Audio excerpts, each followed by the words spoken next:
ভাই একটা কথা কি জানো, এই টাকার জন্য কত ছেলে নিজের স্বপ্নগুলো বিসর্জন দিয়েছে, হারিয়ে ফেলেছে বিকেলের ক্রিকেট খেলা, সন্ধ্যার বন্ধুদের সাথে আড্ডা দেওয়া, সব কিছুই ছেড়ে দিয়েছে এই টাকার জন্য।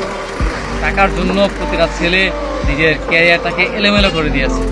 পরিবারের কাছ থেকে নানা ধরনের কথা শুনেছে, প্রিয় মানুষকে হারিয়েছে, বন্ধু বান্ধবের থেকে আলাদা হয়ে গিয়েছে, হারিয়ে ফেলেছে তার বিকেলের আড্ডা, সন্ধ্যার আড্ডা, কিংবা বিকেলের ফুটবল ম্যাচ, ক্রিকেট খেলা, ঘুরে বেড়ানো, এই সব কিছু মানে পরিবর্তন করে ফেলেছে শুধুমাত্র যে ক্যারিয়ার ভালো রাখার জন্য, মানে প্রতিষ্ঠিত করার জন্য বা টাকা ইনকাম করার জন্য।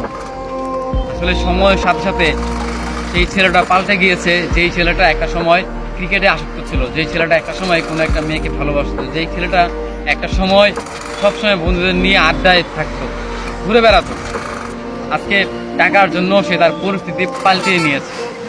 আসলেই মানুষের পরিস্থিতি মানে পাল্টানো প্রয়োজন, কারণ একটা সময়ের পর গিয়ে, বিশেষ করে ছেলেদের 18 বছরের পর থেকে শুরু হয় তাদের জীবনটা আসলে একটা বিষাক্ত, কিংবা তাদের জীবনটা একটা বেদনা, সেটা তারা মানে বুঝতে পারে 18 বছরের পর।